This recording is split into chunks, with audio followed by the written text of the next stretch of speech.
From Hamlet, Act 1, Scene 5. There are more things in heaven and earth, Horatio, than are dreamt of in your philosophy. This is Gothic.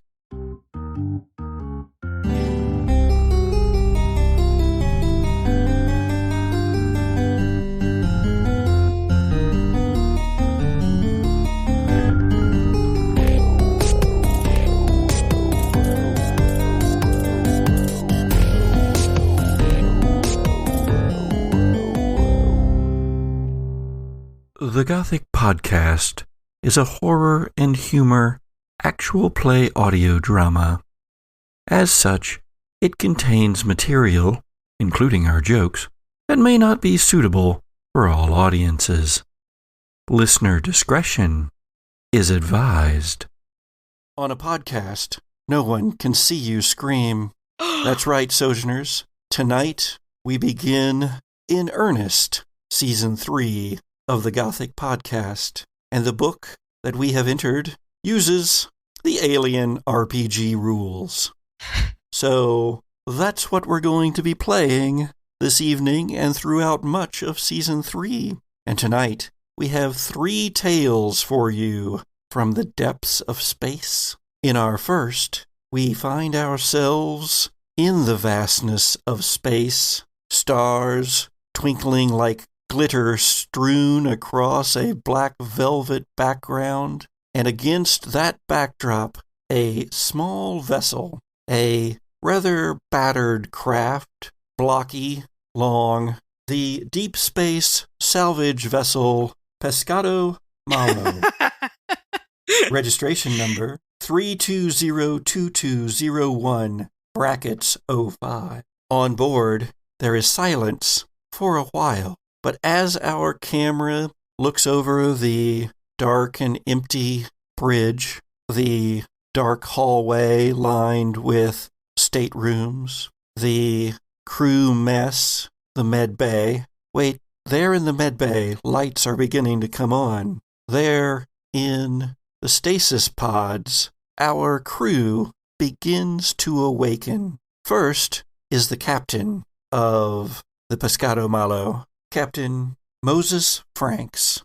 He gets up, yawns, stretches, looks around, notices that everything seems to be coming on properly as the lights in the room begin to illuminate brighter, showing us that the med bay is clean, organized, tidy as a room on such a spacecraft can be. Moses gets up out of the stasis pod. These are arranged in a circle around a central control device. He, being the first one up, is also the most used to traveling in this method. He has been captain of the Pescado Malo for some time. He runs fingers through his curly hair, scratches at his nose, rubs his eyes, and then heads to his locker.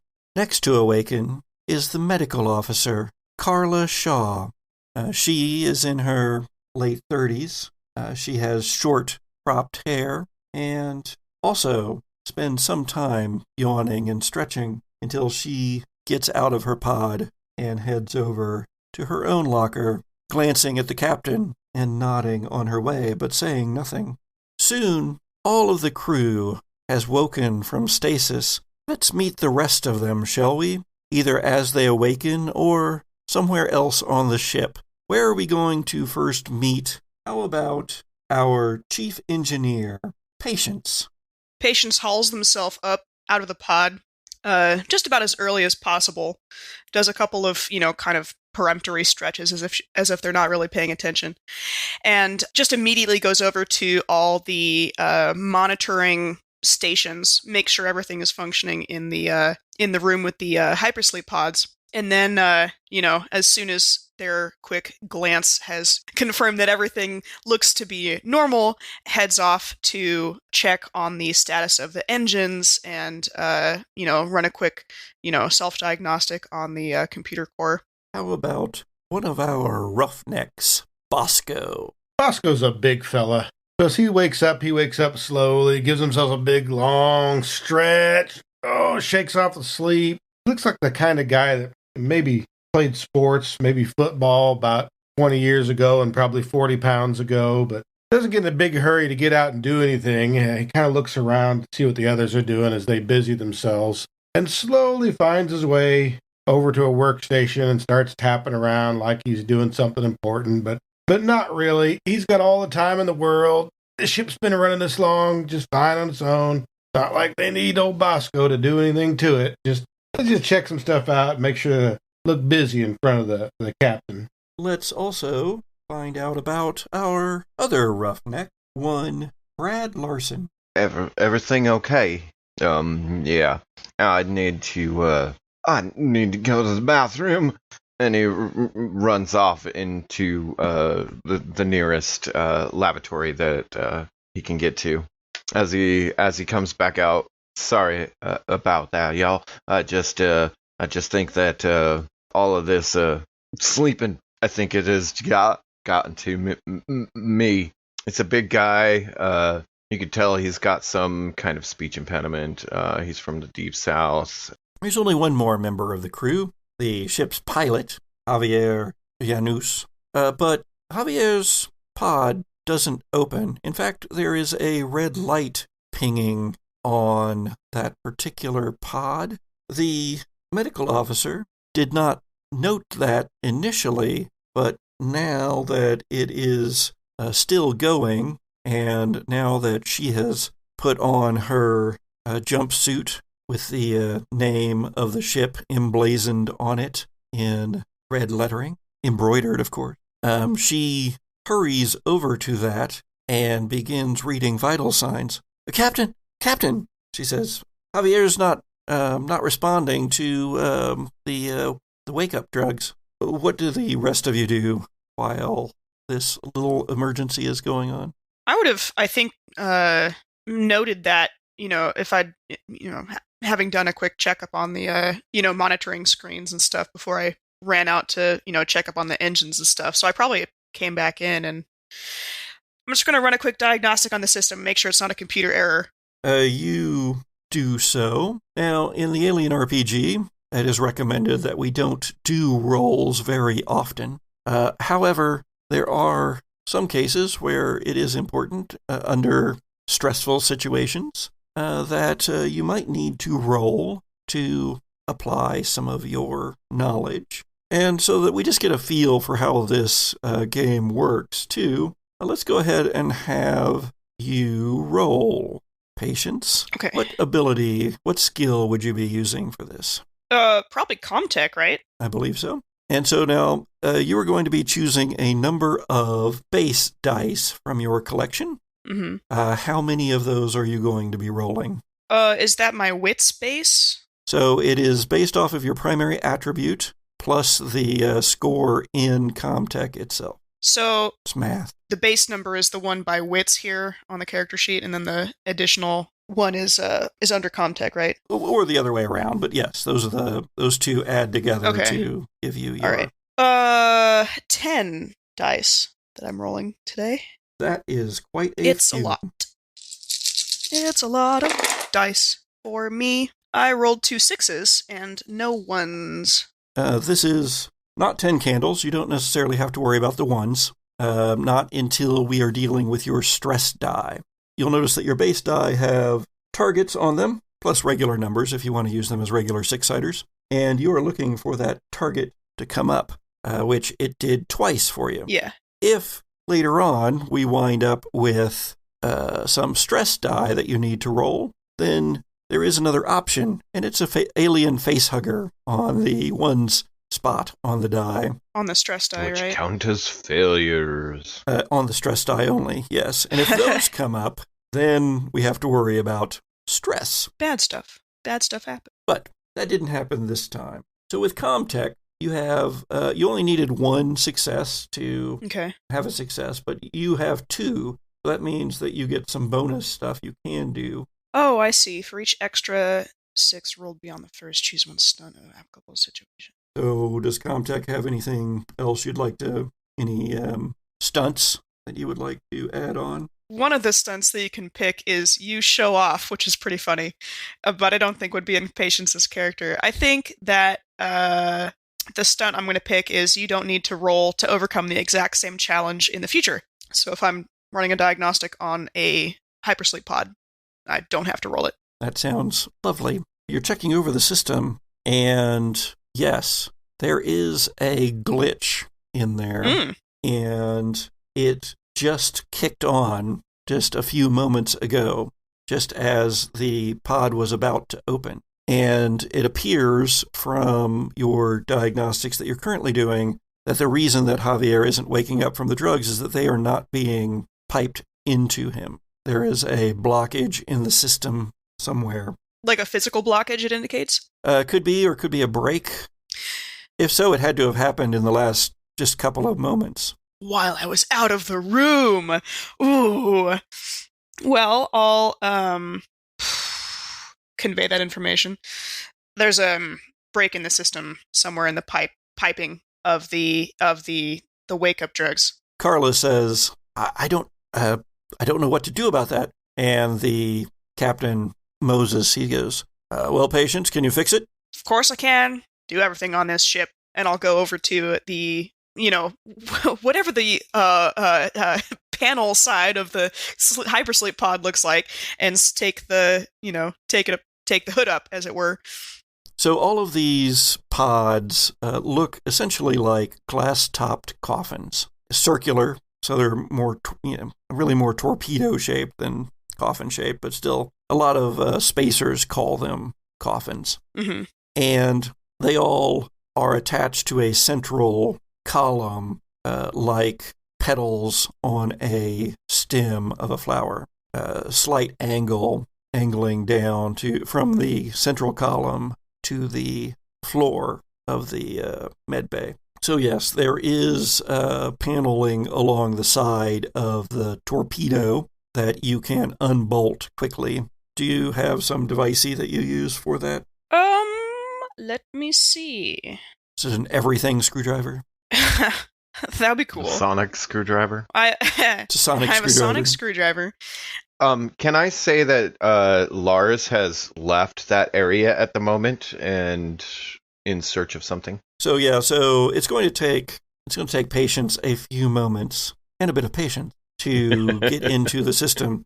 The problem being that it's not just a matter of, oh, well, he's just going to sleep for a while longer. If this doesn't work, if it can't be fixed, then he can't be woken up, and there is a good chance that he will die in the pod as well, especially if the system has started the process but not finished it. That is a little bit harder to tell from just looking at the diagnostics. So as Patience works on that, we will follow Brad Larson. I see Lars making his way to the repair supplies, things like the bolt guns and the hull repair and plasma cutters and the like, and grabs the thing that he knows can cut through any shielding that's around the sleep pods, and just picking it up and walking back in. His focus is trying to get Javier out of the sleep pod. It won't take you very long, but probably enough time that Patience will have gotten the paneling off of the side and has now exposed the wiring within. Mr. Larson, are you going to just stride over and start cutting through the protective glass above Javier, or? Not necessarily. It comes back in. If we need to open it, I can do it. If you can get him the medicines he needs. I've opened the paneling. You mean open the lid? The lid to the pod? Do we need to get Javier out of there? Could be dangerous to get him out without the drugs. And I look up to the doctor, or to the medic. The doc nods and says, "Yeah, it's a dangerous process. I'll go see if I can find some backups just in case. It's very risky, but if you can't get it to operate, then we can try that." Cap? Not yet, son. Yes, sir. Patience, how's it coming? Yeah, I want to kind of dig around in the tubing in there and make sure that the tubing is like all the connections are secure and nothing's kinked anywhere and nothing's cracked or dripping. In other words, you're trying to fix it. Yes. Well, despite the admonition of the book, let's make that a roll. Oh. Because this is, dangerous stuff is happening. Okay, what role is this? Would it be Comtech again? Comtech kind of specifies like you're looking at code and computer systems, like programming. Would this fall under the category of repairing machinery? It would, for yes. heavy machinery. Okay. All right. You need a hand with that? No, there's not enough space in here for two of us, Bosco. I have another 2 6s. Very good. What's going to be your stunt? Let me read them all. Let's do, for this stunt, gain a +1 modification to a later skill roll relating to this one. So if I have to roll a third time to wake up our dear pilot, then I'll have an extra dice. The captain says to Bosco, Bosco, can you run up to the bridge and make sure that all the systems are good to go there? And if anybody were paying attention to what Bosco was doing while all this drama was happening, you'd have noticed that he's actually looking at personnel files to see who else is qualified to pilot the ship, hoping that it's not him. So when the captain orders him to the bridge, you kind of see his shoulders slump, and he goes, "Oh, well, hell." And he shuffles off towards the bridge to see what he can do about the situation they're in and maybe kind of get some stuff ready. He's not real excited about it. Bosco heads down the long, dimly lit corridors of Pescado Malo and eventually goes through the open hatchway that leads into the bridge of the salvage vessel. And there are a couple of pilot seats up there with good lumbar support and a lot of buttons and switches and toggles and keyboards and levers and all sorts of complex piloty type things. All of these are blinking in a reasonable facsimile of a Christmas tree all over them, but nothing blinking too much in the way of red, which is a good sign. But of course, the other thing that you see, Bosco, as you come out there is space. Through the wraparound glass of the in front of the pilot's chairs, it is just the vast emptiness of space, but all of those lights sparking out there. Billions upon billions of stars. Don't know how you feel about space, but there it is. Well, Oscar's seen space before, so although it's all purdy and stuff, it's nothing special. However, the lumbar support in this chair is really good. Bosco takes a moment to look at all them blinky lights. Not really certain what to do about those, but he's going to take a moment and enjoy this comfortable chair. And then he starts trying to think through the vast emptiness of his mind and hopefully remember what some of those blinky lights do and start flipping some of them little switches. See if he can remember how to make a ship go. Let's go ahead and roll a piloting. And here we go. Oh, hey, that's actually a pretty good roll there. I got 2 6s off of that and not a lot of dice. So yeah, you're able to quickly remember everything. It's almost as if you were dreaming about it. And at that moment, you do have just a momentary recollection of your dream. In fact, all of you had this in your dreams. It was just a flash in your dreams before you wake up in the cryo chambers of a different place, a library, of a world of magic, of a woman's voice, anyway, saying, "Wait, no, something's wrong. No, come back." Oh, no. And then you woke up, and the dream fades quickly. That's bad. Oh, no. So, Bosco, you remember nearly everything, and you immediately notice that the readouts saying where your original destination was and where you're now headed are different. The ship's course has been altered. I did get 2 stunt dice on that. Bosco's going to use both of those stunt dice to show off. So when he goes to... You got 3 6s? You used the extra one. That's right. Sorry. Yeah. So he's going to show off with the extra die. And, he stops, he looks out, and he starts seemingly flipping switches and hitting buttons at random. And then suddenly all the lights turn the right color, and he sits back like he meant to do that. Was impressed with how well he did, and then looks around and realized there was nobody there to see how good he was. Thought, well, hell. And that's when he realizes that everything's right, except for the course, because it wasn't immediately obvious, because once again, pretty much everything was right.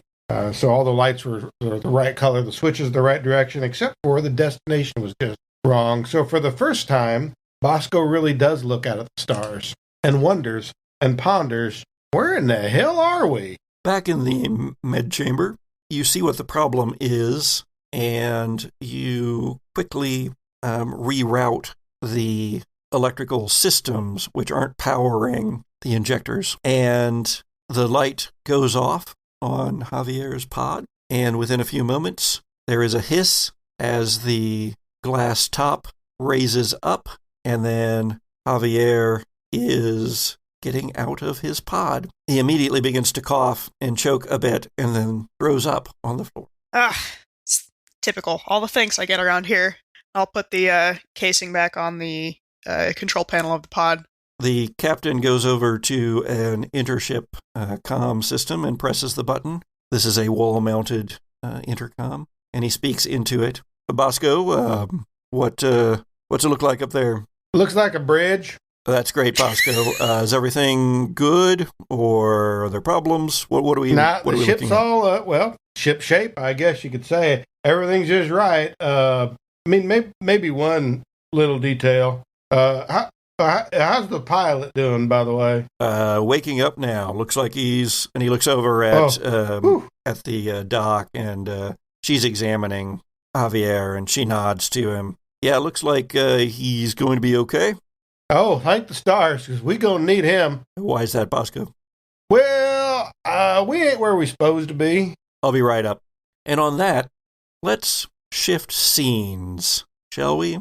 Let's go to another place in space, but now we are in orbit around a gas giant. It's red and blue and yellow cloud formations, creating a very colorful backdrop, lit as it is by the sun, and reflecting then back onto a space station, a very complex-looking space station, large, with several looping hoops of living spaces that turn slowly as it spins in sync with the gas giant. This is Wednesday Station. It has a large central structure area in the middle of all of the rings, and there we see from our outside vantage point a large dome of glass surrounded by a smattering of others. And we see green within that, although there is also fogging on the glass, so it's difficult to see for sure.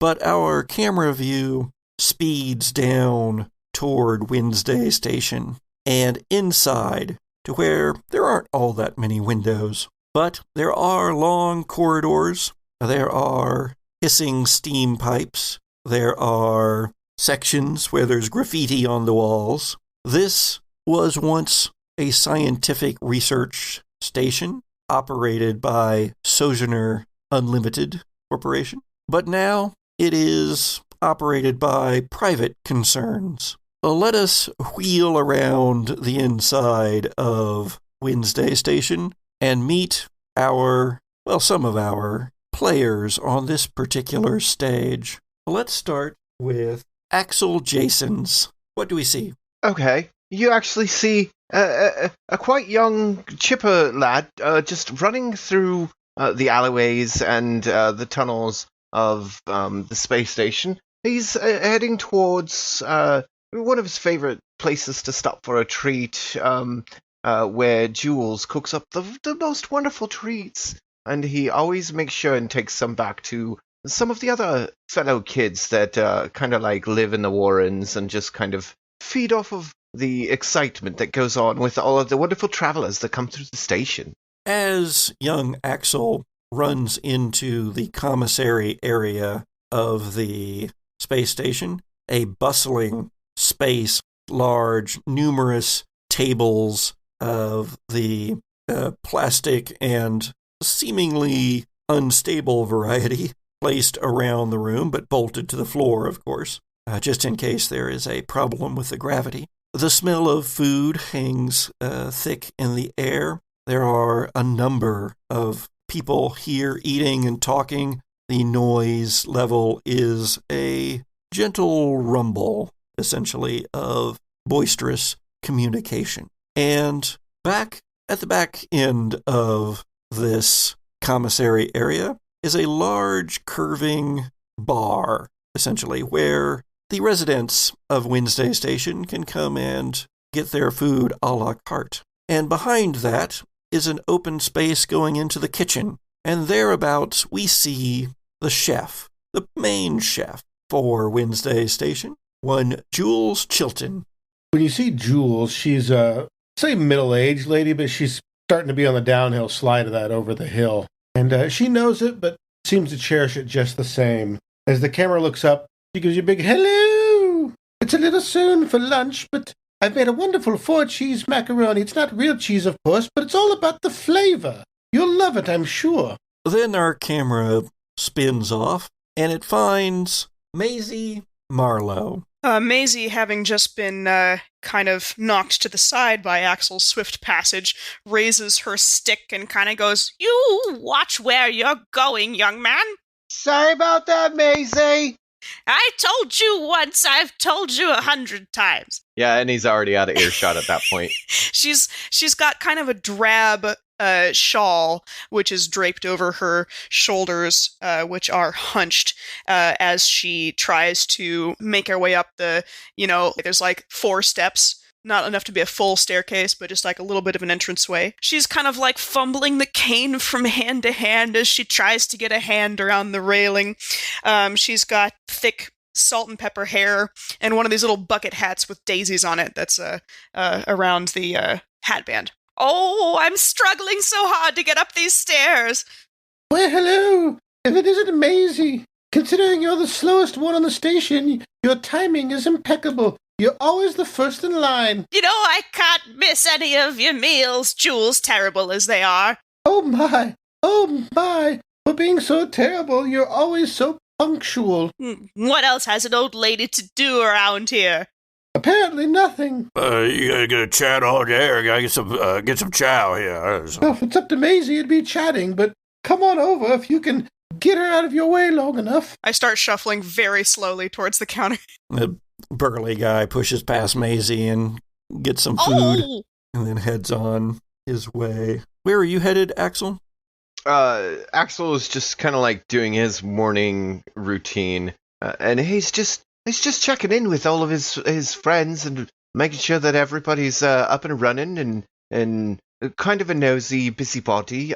He just is just making sure that, of course, Jules opens shop on time and Maisie's always where she seems to be, and keeping an eye out for the commander and also the science officer, and just kind of avoiding them, bouncing around from place to place. Asks Jules for some if she has some extra muffins from the previous day that she can spare for some of the other orphans. Yeah, the commander of the station, Commander Luther Wiscombe, is not often seen in the commissary.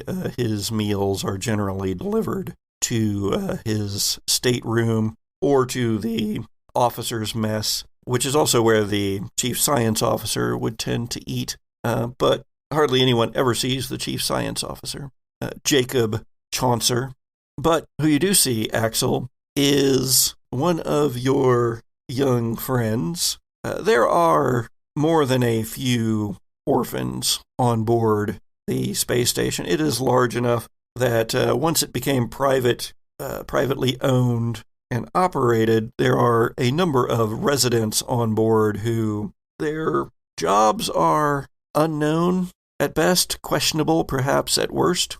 Wednesday Station is a way station of sorts. A fair bit of trade deals happen here in sometimes the open and sometimes in the shadows. It's also because this was once a Sojourner Corporation vessel. There has been a lot of decommissioned material here, and there are rumors of labs and such that haven't been found or decommissioned fully. But in any case, for whatever reason, there are more than a few children that live on board, some with parents, but some without. And one of those, of the latter, is one of your good friends, Axel, a girl named Cooper. And she has bobbed blonde hair, and she likes to wear a mask, like just across her eyes. She likes to pretend that she's a superhero. You see her having just come in on the far side of the commissary. There are numerous entrances and exits to the commissary area. It's the main meeting place for the residents, anyway, if not the passers-by who just visit the space station for a few days or weeks. And she looks unhappy, nervous, and she motions for you to come to her. Cooper, hey, what's going on today? Hey, Axel, it's happened again. Did it? And you know what she's talking about, because some of the kids have gone missing. Now, this isn't completely out of the realm of the normal. I mean, sometimes, kids get sidetracked doing other things on the ship, but there have been a couple of kids that you were used to seeing who you haven't. This would be the third who has gone missing in that way, if Cooper is right, if she's not just overreacting. She's only about 8, after all. Who was it, Cooper? It was Aaron. Do you know what happened? When was the last time he was seen? He was down the central east wing, the dark passages, and it was playing with Vince and Bill, and have you talked to Vince and Bill? Do they know anything? Well, they're the ones who said they like he went a little further than they did, and then he just didn't come back. They said, I mean, they got scared, but I mean, maybe he's playing a game. I don't, but with the others. Cooper, will you do me a favor? Tell the others to stay away from the dark passage. I'll see if I can find out anything. I mean, I don't. Nobody's going to listen to me. At least the other kids will. You're a smart cookie. Yeah, they love me. You're smart, and you've got a heart of gold. I mean, just because I'm a little bit older, you think they listen to me any better than what you say? Yeah. Well, that's just nonsense. Everybody knows you've got a good head on your shoulders. If you tell them to stay away from the dark passage, and you can even let them know that I said so as well, that I'm going looking for Erin, I think they'll listen. I'll let you do the first roll here of the Wednesday Station crew. Go ahead and give us a manipulation. Manipulation? Oh boy. Remember, if you don't have it, then you can roll the base. Yeah, I just roll my empathy if I don't have any in manipulation. That is 1 success. Oh, well, there you go. She goes, I'll try, and she runs off. And then I head off to the Central East Dark Passage. Would either Maisie or Jules have noticed this exchange? Maisie might have. Jules is, she's in many things, but everybody knows her as a good listener. She seems to pick up on a lot. Jules, I mean, you're busy, of course, but you did see this kind of strange exchange. I mean, you're used to seeing kids, doing their kid things, but this exchange by the door between Axel, who is a bit of a character, and he's often underfoot, but this exchange he was having with some little blonde girl seemed a little bit more stressed or heated. Maisie, you may even have overheard part of it. I would say that probably Jules could not from the perch behind the very busy and noisy buffet bar, but Maisie, having taken her tray and moved off a ways may have even overheard. Yeah, Maisie has frequented some of the, less traveled passageways that the kids tend to use, and might even know, what section of the station that they're referring to. Yeah, there are a lot of places in the station. Despite the number of people, there's probably close to 300 people on board. Mm-hmm. But even so, the original research vessel, when it was in full operation, had close to 800 scientists living on board. Oh, so there's a lot of empty space. There is a lot of empty space. Oh, that's good news for me. No one has to worry about finding a stateroom.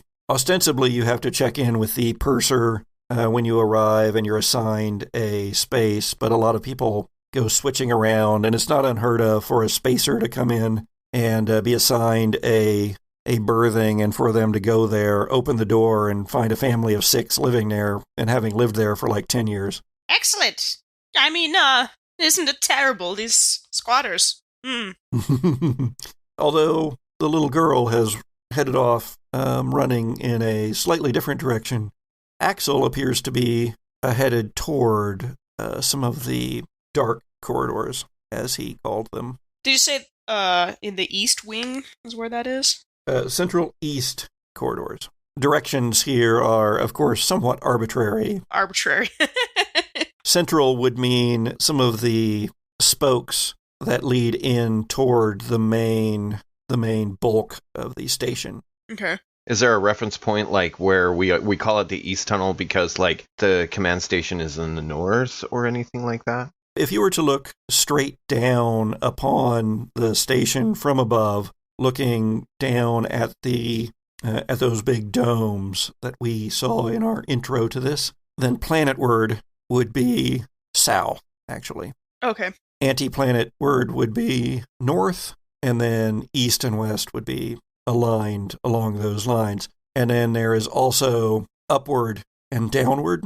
Upward, which doesn't necessarily go along with the gravity on the ship, but again, looking at it from above would be the dome side, and then downward would be the anti-dome side. Gotcha. Pardon me. Oh, pardon me. A little old lady.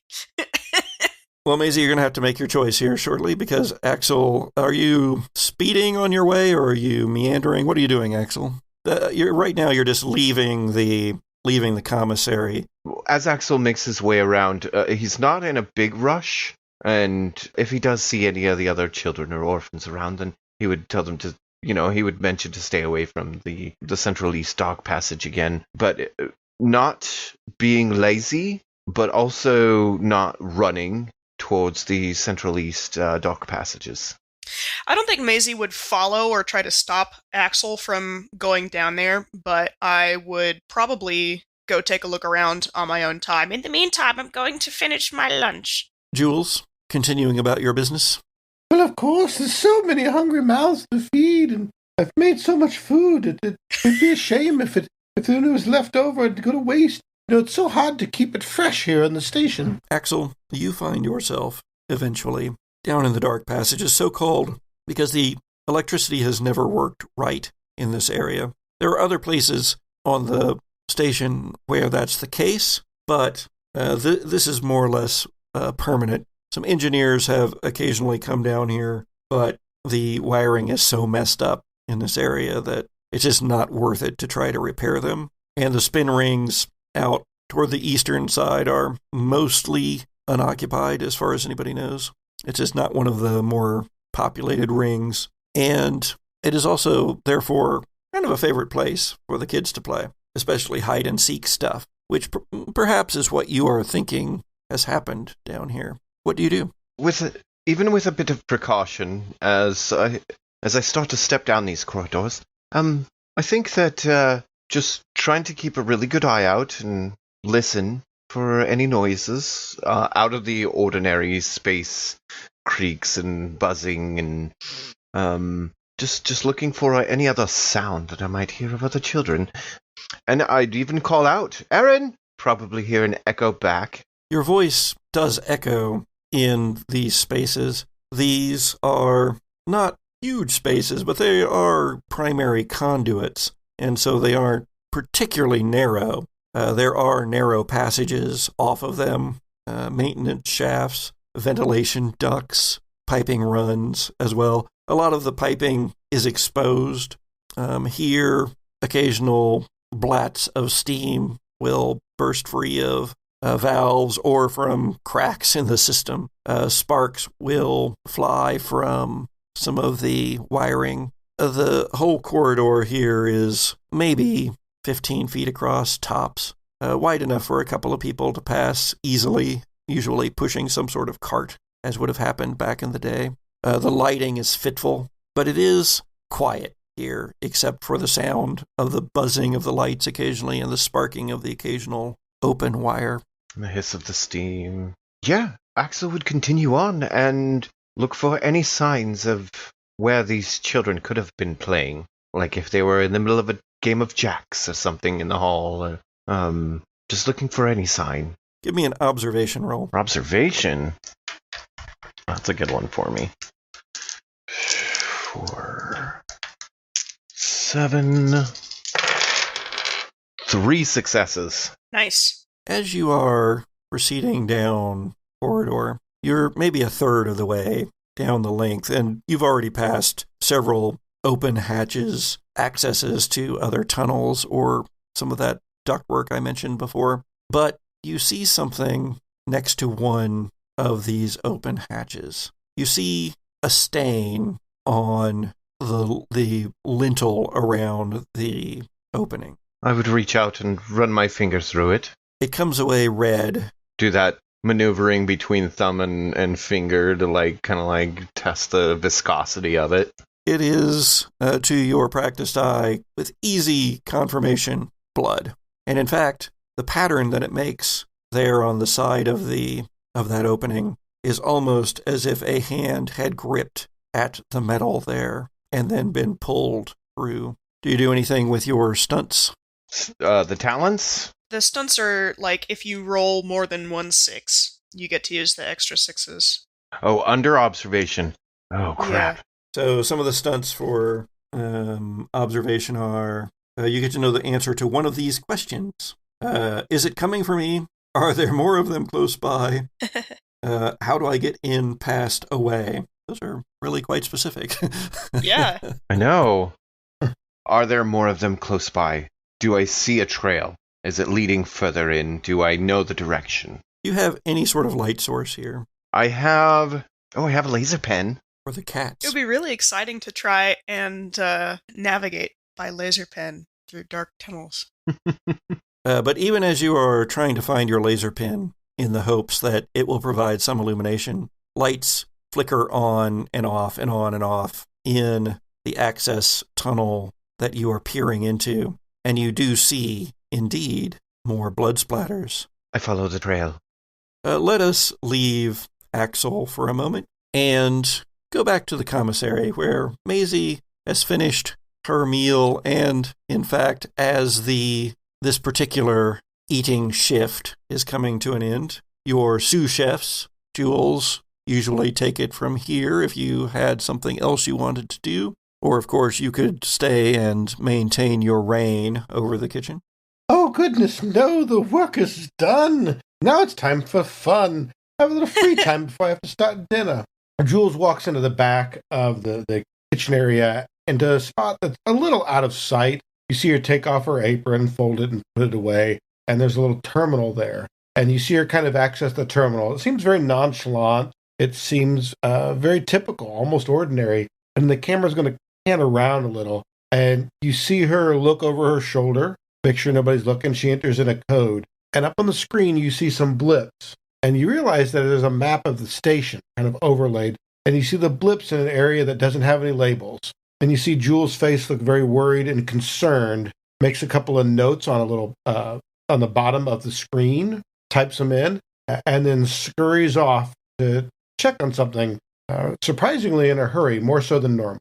And let us use that as our segue to our third story of the night, as we go spinning off through space again, and our camera this time finds a planet. In orbit around the planet is a large USMC troop carrier, almost like a vast gun in space in orbit around the planet. The planet itself, though, is not normal. And on our visual of this, a classification comes up, and we see that this is Tricae, a Class N coreless planet. Atmosphere is nitrogen heavy, requires acclimatizing or breathers to operate on the surface. The gravity is 0.8 Gs, even though the planet itself is larger than Earth norm. This is because it is indeed coreless, but even more so than what that technical designation means in all of the manuals. This planet is in layers, like a weave, like one of those artsy straw weave balls that you can get at the craft store, or like a Fabergé egg. Tricae is made up of layers of carved away surface and mantle, and our cameras goes down as those words go away from our screen, goes down past the massive troop carrier that we see is called the Wapati, and goes down to one of the secondary levels of land bands, I guess is the best way to call them. As we go down, we see that some of the upper bands, there is greenery on there. There is forest and trees, hills, water that drains off of the side of a higher level and down as a huge waterfall falling hundreds and hundreds of feet to the next level down, but with great openings between where you can see a sky that is blue, filled with clouds in parts. Deeper, we see colder regions in the distance. We see icy landscapes. But before we get there, we stop and we find ourselves at a central band.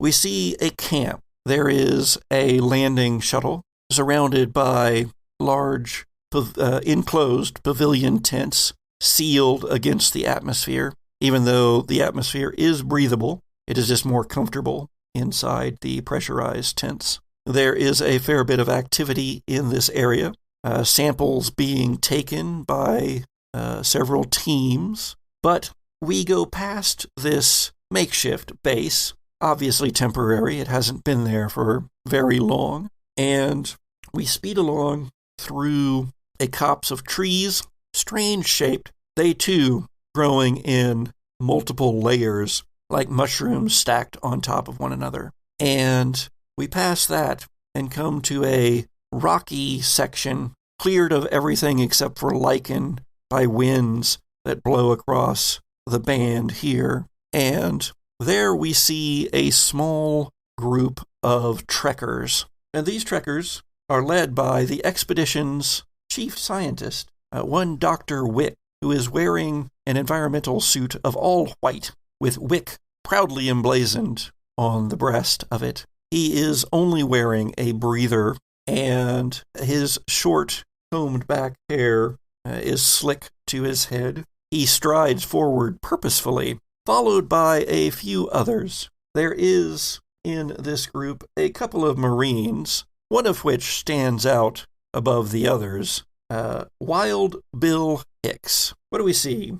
And the reason he's very recognizable is because Bill looks like a Marine. He's got the crew cut. He's got the chiseled jaw, even though his mouth has this look. He holds it not quite the way you'd expect, almost like he's expecting a joke or he just told a joke at every moment, although clearly there's nothing funny that comes out of his mouth on a regular basis. He's got the build of a Marine. He's muscled but not bulked. He's lean, very agile looking. Of course, he's also wearing the fatigues that mark him clearly as a Marine. So as he walks across the landscape, he doesn't walk the way you'd expect a Marine to walk, or not entirely. He does seem to be paying attention, but instead of being very rigid, very perceptive, he's almost lackadaisical in the way that he kind of walks along and has a strange, odd gait. And when he looks around, it looks like less he's looking for danger and more like he's looking for anything interesting. Man, what are we doing out here, man? Like, this place is, there's nothing here. It's just another rock. Bro, what are you talking about? This place is beautiful. You don't appreciate the worlds that we land on, man. Come on, man. They look the same.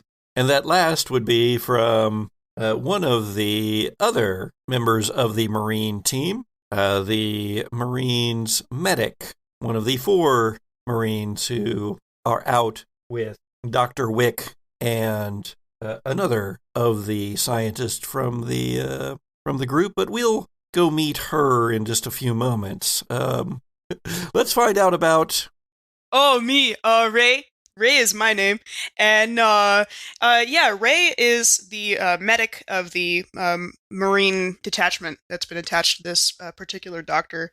He, unlike Wild Bill, is heavily muscled. He's one of these, big, like, biceps looking like beach balls kind of dudes.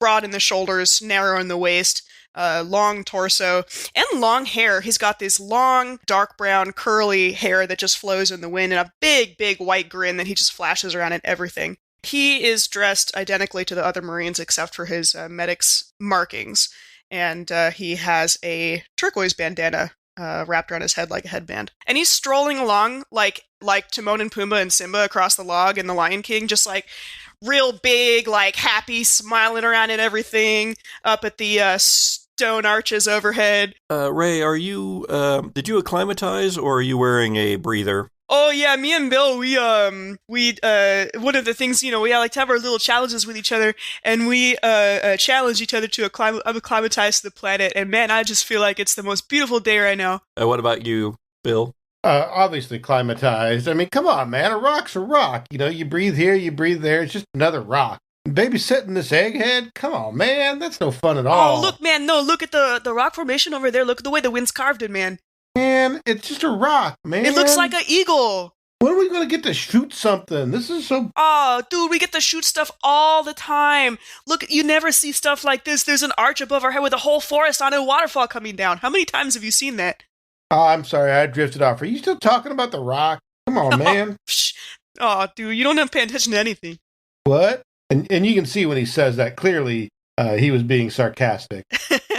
Bill and Ray have attempted to acclimatize to Tricae. So let's go ahead and have you both roll your stamina.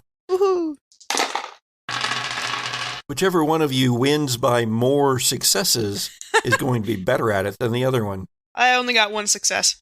I got 2. Man, I got a whole lot of 5s, though. A lot of runners up. So both of you have acclimatized to this level, at least. Now, the scientists tell you that if you all change levels, and there are definitely plans to do so, because the purpose of this research mission is to, take samples from a variety of levels of this weird planet and try to figure out how it came to be created. But of course, that doesn't really interest, certainly not Bill.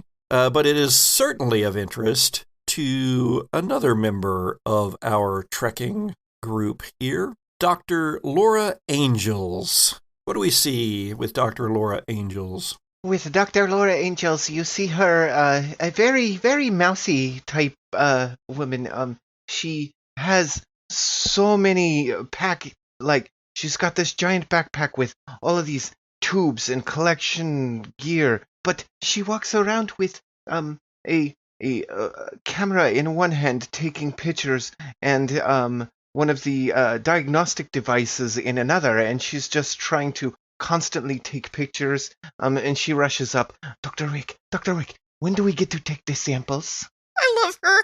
Well, Angels, we're going to stop soon. It's true. I've got a place up here in mind, and we're going to take samples there. Have you seen any life forms that are not plant-based? Anything? A worm, even? Have your scanners seen anything? I have not. Let me check again, sir. And I punch in a couple of things on and almost like drop the camera, but at the same time like sweep my hand under and catch it really quick and stick it under my armpit and like start punching in on the diagnostic device again. Roll Comtech. Comtech. Oh yeah, that's a good ring. Yeah. 5 plus 3. That is only one success. Yeah, so far everything is just coming up plant-based. Everything is just flourishing off of the high nitrogen content in the air. Dr. Wick, it only appears to be plant-based in this area. Are we pressing forth? And at this point, you see her grab her oxygen mask from around her side and almost drop her camera again, but catches it like with her elbow and like takes the mask and puts it on her face because she's not fully acclimatized yet. And tucks it back into a side pouch. Doctor, you should wear that all the time.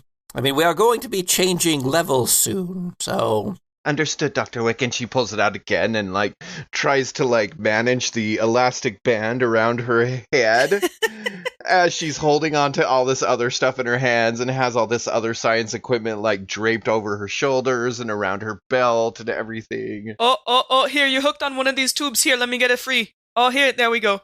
Thank you, Ray. You are always so kind to me. Oh, you're welcome, Doc. I was like, hey, Doc, you need to get yourself like a better sling for that camera or something.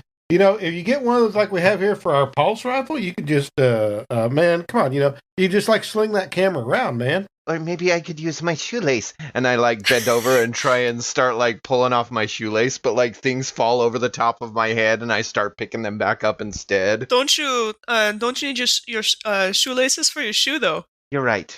Dr. Wick, shall we press on? You continue forward, and you get past this rocky area and start passing by a section of those trees again. It appears that Dr. Wick is actually angling for an edge of one of these sections. He has said that he wanted to take some 3D modeling of the way that the actual edges seem to form, but he also has some hope that there will be a differing life form profile on the side of the level, some of which are hundreds and hundreds of feet thick. And he is moving with a single-minded purpose. And so, Bill, give me an observation roll.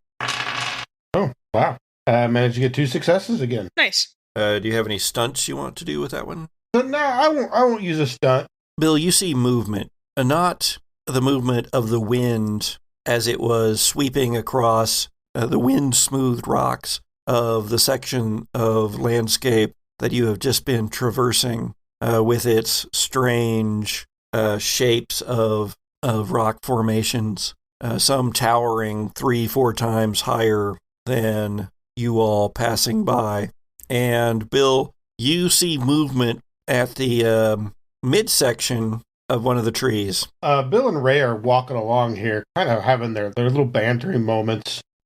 Obviously, these two have played this shtick for a long time. But when the movement happens, Bill suddenly puts his game face on, and the pulse rifle snaps up into place. And he gives the look and the signal to those behind him, puts his hand up in the air, and points in the direction of the movement to make certain everybody's aware that something is going on. The other Marines instantly follow your instructions, although Ray can do whatever he wants. I'll let them move ahead and kind of follow up, taking a rear position. Dr. Laura Angels would probably too loudly, in a stage whisper, Remember, we need it alive. We need samples. What's going on? Did you see something? Ray, talk to me. Is there something going on? Shh. Listen, I didn't see anything, but Wild Bill up there, he's got sharp eyes, and he sees something. Those hand signals he was making, if you keep watching his hands, you'll see him signal to the others. And we know, because that's like a thing that we do, that this is, he spotted something up in the trees, and then we're going to follow stealthily. And what happens then is that the center mushroom, I described them as stacked mushrooms earlier, so the center fringe of the mushroom, if that's what it was, although it is very frond-like, it is green. It detaches from the central trunk of the tree. And you see that the trunk itself is kind of gray with a lot of strange extrusions, studs that come out that glisten a bit.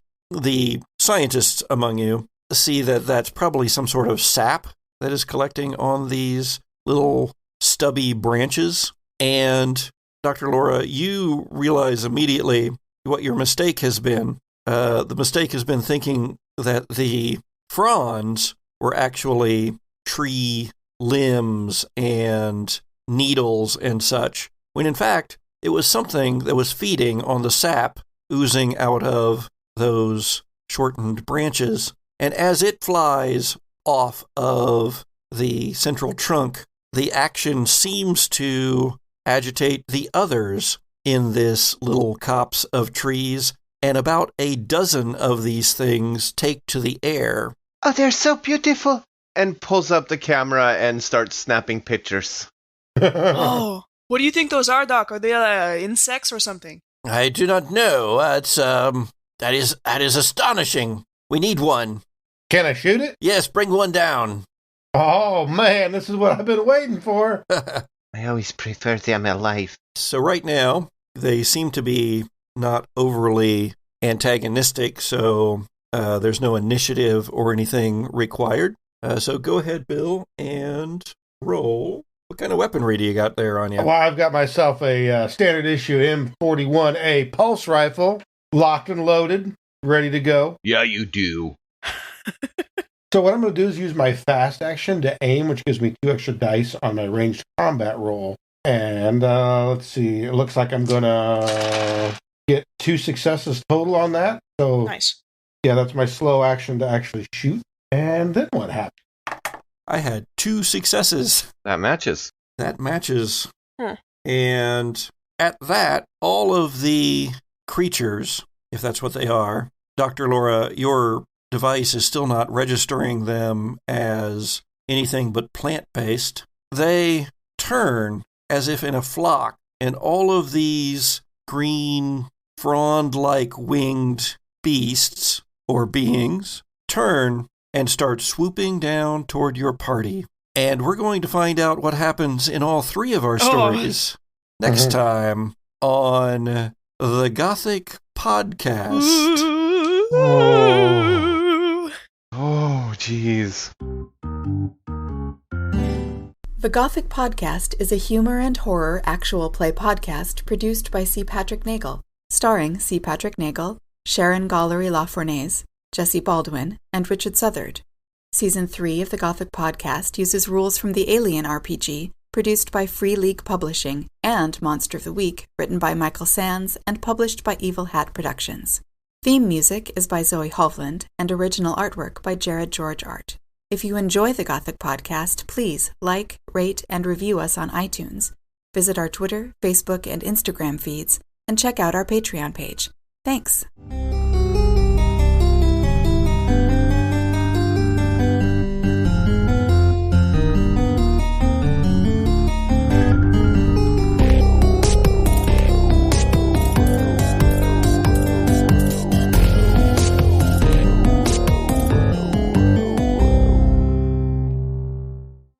Crap, we're going to have to remember 3 different storylines each week? Yep. Damn it.